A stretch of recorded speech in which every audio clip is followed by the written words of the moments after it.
Breaking news. ప్రియునిపై మోజు ఒక వివాహిత ప్రాణం తీసేసింది. భర్త ఉండగా ప్రియుని మోజులో పడింది కావ్య. ఆ ప్రియుని చేతిలోనే ప్రాణాలు విడిచింది.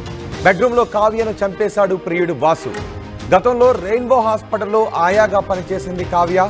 రెయిన్బో ఆసుపత్రిలో వాసుతో కావ్యకు పరిచయం ఏర్పడింది. వాసు సంగతి తెలిసి కావ్యను భర్త ప్రకాష్ హెచ్చరించాడు. అయినా కూడా వారిద్దరి మధ్య వివాహేతర బంధం కొనసాగుతూనే ఉంది. తనతో ఫోన్ మాట్లాడకపోతే చంపేస్తాను అంటూ వాసు కూడా బెదిరించాడు. ప్రియుడు భర్త ఇద్దరి మధ్య నలిగిపోయింది ఈ భార్య ప్రియురాలు. తనతో ఫోన్ మాట్లాడకపోతే చంపేస్తాను అంటూ బెదిరించాడు. ఈ నెల 2వ తారీఖున భర్త లేని సమయంలో వాసును ఇంటికి పిలిచింది కావ్య. బెడ్రూమ్లోకి తీసుకువెళ్లి కావ్యను చున్నీతో గొంతు బిగించి చంపేశాడు వాసు. కావ్య మర్డర్పై పోలీసులకు ఫిర్యాదు చేశాడు భర్త ప్రకాష్. ఇటీవలి కాలంలో వివాహేతర సంబంధాల కారణంగా ప్రాణాలు పోతున్న ఘటనలు చాలా వెలుగులోకి వస్తున్నాయి. వివాహేతర సంబంధాలు మనుషుల ప్రాణాలు తీయటానికి కారణం అవుతున్నాయి. కొన్ని సందర్భాల్లో మనం చూసాం, వివాహేతర సంబంధం కారణంగా ప్రియుడిపై మోజును పెంచుకొని భర్తను చంపేసిన సందర్భాలున్నాయి. ప్రియుడిపై మోజుతో కన్న బిడ్డలను చంపేసిన తల్లులు విషయాన్ని కూడా మనం చూసాం. ఇప్పుడు మళ్ళీ ప్రియుడిపై మోజుతో భర్తకు తెలియకుండా ఆ ప్రియుడితో శృంగార కార్యకలాపాలు పాల్గొంటోంది ఈ ప్రియురాలి కావ్య. దీంతో భర్త హెచ్చరించాడు, మన కాపురం సవ్యంగా సాగాలి అంటే అలాంటి బంధాలు మానేసుకోమని హెచ్చరించాడు. ఆ తర్వాత కావ్య ప్రియుడితో బంధాన్ని కొంత తగ్గించుకుంటూ వస్తోంది. కానీ ప్రియుడు వాసు మాత్రం తనతో మాట్లాడకపోతే తను చంపేస్తానంటూ బెదిరించాడు. వివాహేతర సంబంధం కారణంగా ఇప్పుడు అటు భర్తకు చెప్పుకోలేక ఇటు ప్రియుడితో బంధాన్ని కట్ చేసుకోలేక ఆమె ప్రియుడి చేతిలోనే హతమైపోయింది కావ్య. కావ్య మర్డర్పై పోలీసులకు ఫిర్యాదు చేశాడు భర్త. కాబట్టి వివాహేతర సంబంధాలు కొనసాగిస్తున్న వారు ఒకసారి ఇలాంటి ఘటనల విషయంలో పునరాలోచించుకోవాలి. వివాహేతర సంబంధం మీరు కొనసాగించుకోవాలి అంటే మీరు మీ భార్యకో భర్తకో విడాకులు ఇచ్చేసి మీ వివాహేతర సంబంధాన్ని కొనసాగించుకోండి. అలా కాకుండా వివాహేతర సంబంధాన్ని కొనసాగించుకోండి అని చెప్పడం కూడా తప్పే, నేను అది చెప్పట్లేదు. కానీ మీ పార్ట్నర్ని మోసం చేసినట్టే అవుతుంది. దాని పర్యవసానాలు ఏ విధంగానైనా ఉండే అవకాశం ఉంటుంది. ఎంతోమంది ప్రాణాలు కోల్పోతున్నారు. ప్రాణం తీయడం కూడా తప్పే.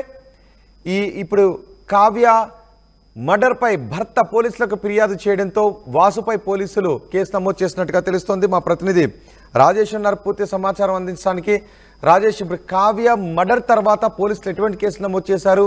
ఈ ప్రియుడు వాసు ఆచూకీ ఏమన్నా తెలిసిందా?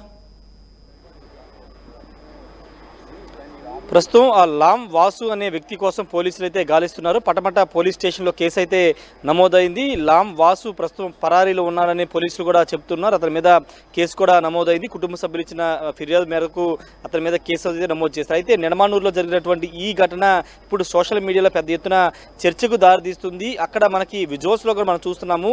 ఒకరు కాదు, ఇద్దరు కాదు, ముగ్గురు ఆడపిల్లలు, చిన్న పిల్లలు, వాళ్ళంతా కూడా చిన్న పిల్లలు. ఇప్పుడు వాళ్ళు అనాథలైపోయారు. వాళ్ళ జీవితాలు రోడ్డు మీద పడిపోయినటువంటి పరిస్థితి. అంటే ఒక చిన్న తప్పు కారణంగా, అక్రమ సంబంధం కారణంగా ఒక ముగ్గురు చిన్నారులు అనాథులు అవడమే కాదు, రోడ్డు మీద పడిపోయినటువంటి ఒక దారుణమైన సంఘటన చెప్పాలి. నిన్న తెల్లవారుజామున ఈ ఘటన అయితే చోటు చేసుకుంది. అంటే లామ్ వాసుకి వ్యవహారం, అంటే లామ్ వాసు కావ్యకు సంబంధించి వ్యవహారంలో గత కొన్ని రోజులుగా ఇష్యూస్ నడుస్తున్నాయి.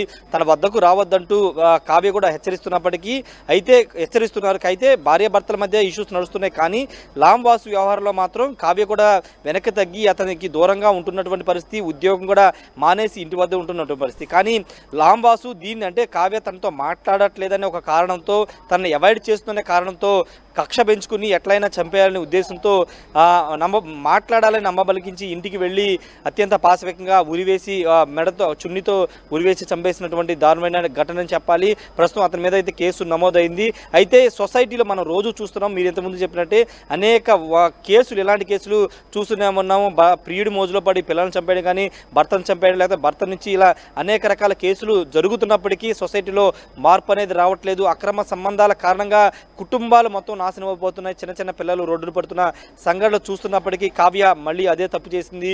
ప్రియుడు మోజులో పడి తర్వాత ప్రియుడికి దగ్గర అయ్యే తర్వాత ప్రియుడిని అవాయిడ్ చేయాలనుకున్న జరగాల్సిన నష్టం జరిగిపోయినప్పటికీ అప్పటికి లామ్ వాసు ఆమె మీద ఇష్టాన్ని పెంచుకుని వదులుకోలేక తనని అవాయిడ్ చేస్తున్న కారణంతో అత్యంత పాశవికంగా చంపేసినటువంటి పరిస్థితి. ఇంటికి వచ్చి మరీ తెల్లవారుజామున ఆమె ఇంట్లోనే ఆమెను చంపేయడం ఇక్కడ చర్చకు దారితీస్తుంది. అయితే ఇక్కడ కొన్ని ప్రశ్నలకు పోలీసులు కూడా సమాధానం చెప్పట్లేదు. అదేంటంటే తెల్లవారుజామున చంపేశాడని చెప్తున్నారు. మరి ఆ సమయంలో కుటుంబంలో అంటే ఆ ప్రకాష్ బయటికి వెళ్ళినా పిల్లలు ఉంటారు, లేకపోతే చుట్టుపక్కల వాళ్ళు ఉంటారు, వాళ్ళు ఎవరు లేరు. అంత ధైర్యంగా ఇంటికి వచ్చి చంపేసి అంత సాహసం లాంవాసు ఏ విధంగా చేశాడు? అసలు వీళ్ళ మధ్యన ఎలాంటి కాన్వర్జేషన్ జరిగింది? ముందు రోజు ఏమన్నా వీళ్ళు కలుసుకున్నారా, లేకపోతే కావ్యానే ఇంటికి రమ్మని పిలిచిందా, లేకపోతే లాంవాసునే ఫోన్ చేసి మాట్లాడాలని వస్తానని చెప్పాడా? ఇలా చాలా ప్రశ్నకైతే ప్రస్తుతం సమాధానం దొరకాల్సిన అవసరం ఉంది.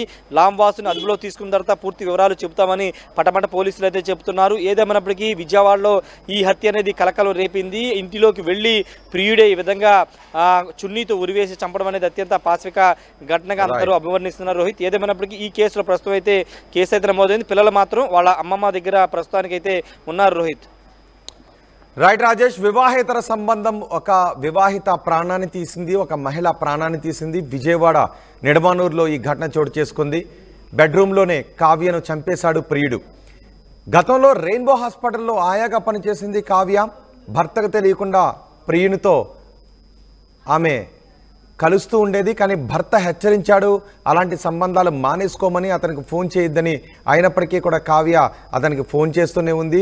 ఫోన్ తగ్గిస్తే, ఫోన్ మాట్లాడకపోతే నేను నిన్ను చంపేస్తానంటూ వాసు కూడా బెదిరించినట్టుగా తెలుస్తుంది. ఈ నేపథ్యంలో భర్త ఇంట్లో లేని సమయంలో వాసును ఇంటికి పిలిచింది కావ్య. ఆ సమయంలో వాసు కావ్య ఇంటికొచ్చి కావ్యను బెడ్రూమ్లోనే చున్నీతో మెడకు ఉరివేసి చంపేశాడు. ఇప్పుడు కావ్య భర్త ప్రకాష్ ఇచ్చిన ఫిర్యాదుతో పోలీసులు కేసు నమోదు చేసుకున్నారు. ఇప్పటికే పిల్లలున్నారు.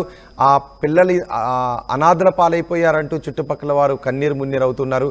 వివాహేతర సంబంధాలు ప్రాణాలు తీస్తున్న ఘటనలు పెరుగుతూనే ఉన్నాయి. ఒకసారి కావ్య భర్త మాట్లాడారు. కావ్య భర్త ఏం మాట్లాడాడో చూద్దాం.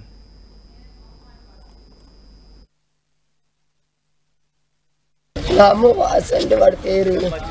ఆల్రెడీ లాగుడు 2 సార్లు గొడవ జరిగిపోయింది. అయినా సరే మా జోలికి రావట్లేదని చెప్పేసి గొడవలు ఆడుకున్నా సరే వాళ్ళు భయపెట్టలేదు, వాళ్ళు చూడలేదు. నిన్ను చంపుతా అని చెప్పేసి రోజు పిల్లలతో ఎవరితో కొట్టో ఫోన్లు ఇచ్చి మా పిల్ల నాకు అవసరం లేదన్నా సరే రాత్రికే పిల్లని ఏం చేసిందన్నది ఊరు పోసేసుకొని బడికే చేసేసారు. నా కూతురు 3 ఆడపిల్లలు. అసలు ఏం చెయ్యాలి? అధికారం కూడా ఏం చేయట్లేదు. ఒక్కడుగా తొక్కలన్నా 2 సార్లు కేసు పెట్టినా సరే వాళ్ళు గట్టి నిర్ణయం తీసుకోలేదు. ఏంటండి ఈ కారాజ్యం? అసలు నాకు ఏమర్థం, నాకు పరతలేడు. అసలు నా వీటిలో నా కూతురు 2 సార్లు ఉందండి. అడిపేట కేసు ఉందండి. అంతకుముందు సత్యనారాయణ సార్ గారు అని ఉన్నారండి. వాళ్ళే సార్ చేసి బయటికి పంపించారు. గట్టిగా కౌన్సిలింగ్ కూడా 3 ఆడపిల్లల తల్లి ఏంట్రా, ఆ అమ్మాయి చదువుకు నువ్వు వెళ్తావేంట్రా అని కూడా వాడు కౌన్సిలింగ్ ఎమ్మటే వదిలేసి పంపించేసేసారు. ఇప్పుడు కాడ అదే జరిగింది. 4 లక్షలు నా బిడ్డలకి, నా అల్లుడికి మొత్తానికి కావాలండి. వాడు ఏదైనా ధైర్యంగా కూర్చున్నాడు. వాడు నా బిడ్డని అంత అన్యాయం చేయలేదు. నేనేం చేశానండి? నా చిన్న కూతురేనండి. అసలు నా పిల్ల ఈ పిల్లలు ఏం చేయాలో నాకు ఎత్తగాండి. కూతుర్ని చెప్పు పెళ్లి చేసుకున్నాను అనుకునేనా. RTV యాప్ వార్తల్ని క్షణాల్లో చదివే అవకాశం ఉంటుంది. ఒక న్యూస్ పేపర్, ఒక టెలివిజన్ ఛానల్ మీ చేతుల్లో ఎప్పుడూ ఉంటాయి.